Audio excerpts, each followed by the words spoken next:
کہ چالان سبمٹڈ نہ ہوں،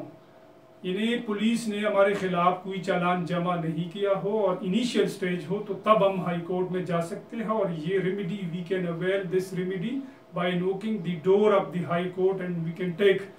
کین اویل دس ریمیڈی۔ اس کے ساتھ ساتھ اس میں ایک اور بہت ضروری بات ہے کہ جو زیادہ ضروری ہے، اس میں اس طرح ہے کہ اگر چالان سبمٹ ہو جائے تو پھر ہائی کورٹ اس کو انٹرٹین نہیں کرتی ہے، اور وہ ہائی کورٹ اسٹریٹ فارورڈ ہمیں وہ ڈائریکشن دے دیتی ہے کہ آپ جائے اور الٹرنیٹ ریمیڈی اویل کریں۔ تو الٹرنیٹ ریمیڈی کے تھرو بھی ہم کرمنل پروسیڈنگز کو ختم کر سکتے، کویش کر سکتے، اور اس طرح ہے کہ ہمارا جو CRPC ہے اس کے دو پروویژنز ہیں، ایک ہے 249A اور دوسری ہمارے پاس ہے ایک اور پروویژن ہے، وہ کیا ہے؟ وہ ہے 265K۔ یہ دو اور الگ الگ پروویژنز موجود ہے، ایک مجسٹریل کورٹ سے اس کا تعلق ہے جب ٹرائل مجسٹریٹ کے کورٹ میں ہوں اور ہمیں یہ لگے کہ جناب اس میں ملزم بے گناہ ہے، اور یہ جو پروسیڈنگز ہے یہ that is only the wastage of time and the abuse and miss use of process of لا۔ تو ہم اس میں کیا کرتے ہیں، ہم اس میں 249A کی اپلیکیشن دے دیتے ہیں، اور اسی طرح اگر میٹر سیشن کورٹ میں ہو تو اس کے بعد ہمارے پاس جو الٹرنیٹ ریمیڈی ہے وہ 265K ہے، اور اس میں ہم اپلیکیشن دے دیتے ہیں، اور اس کے بعد اگر ہائی کورٹ وہ اپلیکیشن سیشن کورٹ یا مجسٹریٹ کی کورٹ اس اپلیکیشن کو خارج کرتی ہے تو الٹیمیٹلی ہم اپروچ کرتے ہیں پھر ہائی کورٹ، اور اسی طرح سپریم کورٹ بھی جا سکتے ہیں۔ سپریم کورٹ میں ہم کویشمنٹ کی درخواست کے خلاف بھی جا سکتے ہیں، جب کویشمنٹ کی ہماری ریٹ خارج ہو جائے اس کے خلاف بھی جا سکتے ہیں، اور اسی طرح اگر 265K یا 249A کی اپلیکیشن مجسٹریٹ کے کورٹ سے یا سیشن کے کورٹ سے یا الٹیمیٹلی ہائی کورٹ سے خارج ہو جائے تو یہ اس کو بنیاد بنا کر ہم سپریم کورٹ جا سکتے ہیں، لیکن سپریم کورٹ میں تھوڑا سا پروسیجر مختلف ہے۔ سب سے پہلے جب ہم سپریم کورٹ میں جاتے ہیں تو آئین کے آرٹیکل 185 سب سیکشن 3 کے تحت ہم ایک لیو کے لیے ایک پٹیشن دائر کرتے ہیں، اور اگر ہمیں لیو مل جائے سپریم کورٹ سے اور ہمیں الاؤ کریں تو اس کے بعد باقاعدہ ہماری جو لیو پٹیشن ہے سپریم کورٹ خود بخود اس لیو پٹیشن کو اپیل میں کنورٹ کرتی ہے 185 کے تحت، اور اس کے بعد اپیل پہ وہ نوٹس کرتے ہیں اسٹیٹ کو، اور اس کے بعد جو ہمارا میٹر ہے وہ then the Supreme Court decide the matter according to the law. تو یہ ایک الگ پروسیجر ہے۔ دوستو یہ جو کویشمنٹ آف FIR کی بات ہے اس میں کافی ساری چیزیں ہیں، اور اس پہ ایک بہت مشہور ججمنٹ ہے، یہ ہندوستان سپریم کورٹ کے ایک ججمنٹ ہے، اور اس ججمنٹ میں کافی سارے اس طرح کے رولز ہیں جو کہ سیٹ کیے سپریم کورٹ آف انڈیا نے۔ یہ 2014 کی ججمنٹ ہے، میں اس کا سیٹیشن ریڈ کرتا ہوں، 2014-6 SCC 446، دوبارہ میں ریپیٹ کرتا ہوں 2014-6 SCC 446، اور یہ ہے Narinder Singh versus the state of Punjab. اس ججمنٹ میں وہ تمام گراؤنڈز اور تمام جو رولز ہے اس کو سیٹ کیے انڈین سپریم کورٹ نے، اور اس میں سب سے پہلا گراؤنڈ یہ ہے کہ ٹو اسٹاپ دی ابیوز اور misuse of process of law, یعنی کوئی شخص جو قانون کا جو پروسیس ہے اس کو مس یوز نہ کرے۔ اسی طرح to secure the end of justice, یعنی قانون جو ہے جو جسٹس ہے اس کی فراہمی کو یقینی بنائے، تو یہ ذمہ داری بنتی ہے پھر عدالتوں کی کہ وہ اس کو یقینی بنائیں۔ اور اس کے بعد سپریم کورٹ نے جو انڈین سپریم کورٹ ہے اس نے اس میں اور بھی پیرامیٹرز دیے ہیں، اور اس میں یہ ہے کہ ایک ریزنیبل شخص جس کو یہ لگے کہ یہ جو پرائما پیشائی جو FIR کے کانٹینٹس ہے یہ جھوٹ پر مبنی ہے، اور الٹیمیٹلی اس کا resultantly the individual will get free from the charge. تو یہ مختلف پیرامیٹرز ہے جس کو سیٹ کیا ہے انڈین سپریم کورٹ نے، اور اس کو بنیاد بنا کر ہم FIR کو کویش کر سکتے ہیں۔ اسی طرح بہت سارے اور بھی ججمنٹس ہیں اس کے اوپر، اور اس میں یہ بھی ہے پاکستان میں اگر ہم یہ کویشمنٹ پہ جاتے ہیں تو نارملی جو ہماری ہائی کورٹس ہے وہ ڈکیتی کے کیسز کو، مرڈر کے کیسز کو، ریپ کے کیسز کو، اسی طرح ٹیررزم کے کیسز کو وہ ڈسکریج کرتی ہے، اور اس میں یہ ریمیڈی وہ ہمیں اویل نہیں کرنے دیتی۔ وہ کہتے ہیں کہ یہ گریویس نیچر کے کیسز ہیں، اور آپ جائے اور کورٹ سے اپنے آپ کو کلیئر کریں۔ البتہ اس طرح کے اور افینسز ہیں جو اکثر مطلب وہ جھوٹی ایف آئی آر اس میں درج رجسٹر کی جاتی ہے، جس میں زیادہ تر 365 بی کا کیس ہے، یا 365 اے یا 364 اے، اسی طرح 489 ایف، 406 اور 419، 420، 452، اس طرح کی یہ دفعات جب لگتے ہیں تو زیادہ تر اس میں لوگ ایک دوسرے کو بلیک میل کرنے کی کوشش کرتے ہیں، یا ہراسمنٹ کرنے کی کوشش کرتے ہیں، یا ان سے پیسے بٹورنے کے چکر میں ایف آئی آر کاٹتے ہیں۔ تو ہائی کورٹ زیادہ تر اس طرح کی کیسز میں کویشمنٹ پہ وہ الاؤ کرتے ہیں کہ ہم بحث کریں اور بڑے غور سے سنتے ہیں، اگر کیس ہمارا ریزنیبل گراؤنڈ پہ ایگزسٹ کرتا ہے تو کویشمنٹ کا وہ آرڈر جاری کرتی ہے ہائی کورٹ۔ اچھا، اس سلسلے میں ایک مشہور ججمنٹ ہے، یہ بھی ایک کراچی، یہ P L D 1964 Karachi, page number 392، یہ سندھ ہائی کورٹ کی ججمنٹ ہے۔ دوبارہ میں ریپیٹ کرتا ہوں، P L D 1964 Karachi, page number 392، یہ سندھ ہائی کورٹ کی ججمنٹ ہے۔ اور اس ججمنٹ میں تھوڑا سا مطلب ہائی کورٹ نے ایک اور اینگل لیا ہے۔ اس ججمنٹ میں ہوا یہ تھا کہ ایک کرمنل پروسیڈنگز انیشیٹ ہو گئی تھی نان کگنیزیبل کیس میں کراچی میں ایک ملزم کے خلاف۔ اور ہوتا یہ ہے کہ ہمارے پاس دو طرح کے آفینسز ہیں، پہلے تو آپ اس کو سمجھنے کی کوشش کریں کہ کگنیزیبل آفینسز، دوسرا ہے نان کگنیزیبل آفینسز۔ کگنیزیبل آفینسز میں پولیس کے پاس اختیار ہے کہ وہ ملزم کو اریسٹ کرے اور بغیر پرمیشن کے ملزم کے خلاف کرمنل لیٹیگیشن کا آغاز کرے اور سارا انویسٹیگیشنز وغیرہ اور کیس کو سبمٹ کرے، چالان سبمٹ کرے، یہ پولیس کے پاس اختیار ہے۔ لیکن نان کگنیزیبل آفینسز میں پولیس کے پاس یہ اختیار نہیں ہے۔ اگر وہ کسی کو کے خلاف نان کگنیزیبل کیس میں انیشیٹ کرتے ہیں تو سب سے پہلے انویسٹیگیشن کے لیے پرمیشن لیں گے ماجسٹریٹ سے۔ تو اس کیس میں یہ ہوا تھا کہ پولیس نے اس اصول کو وائلیٹ کیا، ماجسٹریٹ سے پرمیشن نہیں لی، اور اس کے بعد پولیس والوں نے کراچی میں اس ملزم کے خلاف کارروائی شروع کی، اور ملزم نے اس پروسیڈنگ کو چیلنج کیا سندھ ہائی کورٹ میں، جس کا سائٹیشن میں نے آپ لوگوں کے سامنے ریڈ آؤٹ کیا، اور اس پہ پھر ججمنٹ آئی، سندھ ہائی کورٹ میں ججمنٹ دے دی، اور ساتھ ساتھ وہ جو کرمنل پروسیڈنگ انیشیٹ ہو گئے تھے اس کو سیٹ اسائڈ کیا، ختم کیا۔ اور ہائی کورٹ نے یہ قرار دیا کہ جو انویسٹیگیشن کا جو میٹر ہے یہ without permission non cognizable cases میں پولیس نہیں کر سکتی ہے، اور جو کارروائی پولیس نے شروع کی ہے جو کرمنل لیٹیگیشن ہے اور اس میں ساتھ ساتھ وہ جو انویسٹیگیشن کا مرحلہ شروع کیا ہے، that is totally against the law,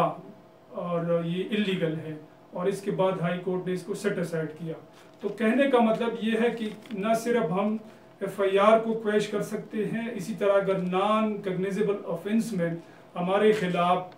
proceeding شروع ہو جائے جس میں پولیس والوں نے ماجسٹریٹ سے پرمیشن نہیں لی ہو، تب بھی ہم اس کو کویش کر سکتے ہیں ہائی کورٹ سے، اور یہ جو ججمنٹ کا میں نے حوالہ دیا ہے یہ اس کے اوپر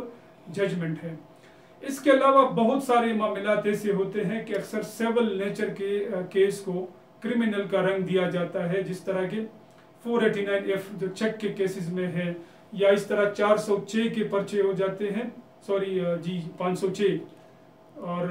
406 506 اس طرح کے وہ مقدمات میں 506 سب سیکشن 2 اس میں بھی مطلب لوگ ملزم کو انوالو کرتے ہیں۔ اسی طرح 406 کا بھی وہ ہے، 406 کیا ہے کہ امانت میں خیانت پرست کرے کسی کے اوپر قرضہ ہے تو بڑی آسانی کے ساتھ وہ پولیس کے ساتھ مل جاتا ہے، اور پولیس والے 406 کا پرچہ دے دیتے ہیں، اور اس میں اس شخص کو جس کے پاس اس کے پیسے ہیں وہ لکھتے ہیں کہ اس کو میں نے کچھ پیسے یا بطور امانت دیے تھے اور ابھی میرے پیسہ وہ واپس نہیں کر رہا ہے۔ مقصد یہ ہوتا ہے کہ اس بندے کو بلیک میل کرے، اس کو تنگ کرے اور اس کو جیل بھیجے تاکہ ان سے ریکوری ہو سکے۔ تو یہ پیورلی سیول نیچر کا مسئلہ ہوتا ہے، اور اس میں سیول کورٹ میں جانا پڑتا ہے، تو ہائی کورٹ بڑی آسانی کے ساتھ اس طرح کے کیسز کو انٹرٹین کرتی ہے کویشمنٹ پہ، اور باقاعدہ سیٹ اسائڈ کرتے ہیں جو ایف آئی آر کی کارروائی ہے، اور کویش کر دیتے ہیں پوری پروسیس کو۔ اسی طرح 365B میں بھی زیادہ پرچے ہو جاتے ہیں FIRs وغیرہ، اور اس میں ہوتا یہ ہے کہ ایک لڑکی کورٹ میرج کرتی ہے اپنی مرضی کے ساتھ کسی دوسرے شخص کے ساتھ، اور اس کا پروسیجر یہ ہے کہ جب کورٹ میرج ہو جاتی ہے تو اس میں یہ ہے کہ سب سے پہلے جب لڑکی کورٹ میرج کرتی ہے تو باقاعدہ ایک اسٹامپ پیپر پر اس کا بیان ریکارڈ کیا جاتا ہے اس لڑکی کا، اور وہ اسٹامپ پیپر پہ وہ یہ بیان دے دیتی ہے کہ میں نے اپنی مرضی سے شادی کی ہے، میرے اوپر کوئی ظلم اور کسی نے وہ نہیں کیا ہے، اور یہ جو شادی میں کر رہا ہوں اپنی آزاد مرضی سے کر رہی ہوں، تو وہ بیان بھی وہ لے لیتے ہیں۔ اس کے بعد باقاعدہ نکاح رجسٹرار اس کا وہ نکاح نامہ درج رجسٹر کرتا ہے اپنی رجسٹرڈ میں، اور اس کے بعد وہ لڑکی مجسٹریٹ کے سامنے پیش ہوتی ہے سیکشن 200 کے تحت اپنے وکیل کے ساتھ، اور 506 سب سیکشن 2 کے تحت اس لڑکی کا بیان لیا جاتا ہے مجسٹریٹ کے کورٹ میں، اور اس میں وہ دوبارہ اپنی بیان ریپیٹ کرتی ہے کہ میں نے اپنی مرضی سے شادی کی ہے، میرے اوپر کوئی وہ پریشر یا دباؤ نہیں ہے، اور میں نے نکاح کیا ہے اور یہ میرا نکاح نامہ ہے۔ تو اس بیان وہ جو بیان ہے بڑا امپورٹنٹ بیان ہوتا ہے۔ ابھی اگر آپ وکیل ہے کسی کیس میں اور جس میں 365B کا وہ FIR درج رجسٹرڈ ہے، تو آپ اس طرح کریں کہ سب سے پہلے تو آپ وہ ایفیڈیوٹ کی کاپی لے لیں اٹیسٹڈ، ساتھ ساتھ نکاح نامے کی بھی کاپی لے لیں اٹیسٹڈ، اور پلس اس بیان کی کاپی لے لیں جو کہ مجسٹریٹ کے کورٹ میں وہ بیان درج رجسٹرڈ ہوا ہے، ساتھ ساتھ وہ استغاثی کی کاپی اور بیان کی کاپی جو اسٹیٹمنٹ ہے۔ ان چاروں چیزوں کو بنیاد بنا کر آپ ہائی کورٹ میں ریٹ پٹیشن دائر کریں 199 under the Constitution of Pakistan as well as read with section 561A۔ تو آپ کا ایک بہت زبردست ریٹ پٹیشن یہ بن جائے گی، اور اس میں بڑی آسانی کے ساتھ جب آپ اس کو آرگو کریں گے تو High Court will quash the proceedings. اور ہائی کورٹ میں تھوڑا سا یہ پروسیجر مختلف ہے۔ ہائی کورٹ میں اگر آپ نے کیس ریٹ پٹیشن دائر کر دی ہے تو اس میں سب سے پہلے انیشیل سٹیج پہ آپ جس کو ہم کچی پیشی بولتے ہیں، ابتدائی آرگومنٹس آپ کریں گے، اور اگر آپ کے آرگومنٹس میں تھوڑا سا وہ مواد موجود ہے اور آپ کا کیس سٹرونگ ہے تو ہائی کورٹ اس میں نوٹس ایشو کرتی ہے اسٹیٹ کو، اور اس کے بعد جو اگلی تاریخ مطلب اکثر 7 دن کے بعد اگلی تاریخ پہ پھر مطلب اس میں سٹرونگ آرگومنٹس پیش کرنے ہوتے ہیں، سٹرونگ ایویڈنس، تب کہیں جا کر یہ جو پروسیڈنگز ہیں یہ کویش ہو سکتی ہیں۔ ادروائز ہائی کورٹ جو ہے اس کو نہیں کریں گے اور آپ سے کہیں گے کہ آپ الٹرنیٹ ریمیڈیز کو اویل کریں۔ نہ صرف یہ جو ہمارے کویشمنٹ کے FIR ہے، اس کے علاوہ اور بہت سارے طریقے ہیں جس کے تحت ہم پروسیڈنگز کو سٹے کر سکتے ہیں، ختم کر سکتے ہیں، جس طرح کہ میں نے آپ کو حوالہ دیا 249A اور 265K کا۔ اس کے علاوہ ہمارے پاس ایک اور بھی پروویژن موجود ہے ہمارے CRPC میں، وہ ہے 249 249 میں اس طرح ہے کہ ماجسٹریٹ کے کورٹ میں اگر مدعی پارٹی پیش نہیں ہوتے ہیں اور گواہ نہیں آتے ہیں، خاص کر مدعی پیش نہیں ہوتا ہے، تو اس کو بنیاد بنا کر آپ ایک اپلیکیشن دائر کر سکتے ہیں ماجسٹریٹ کے کورٹ میں، اور اس اپلیکیشن پہ باقاعدہ بحث ہوگی، اور اس کے بعد جو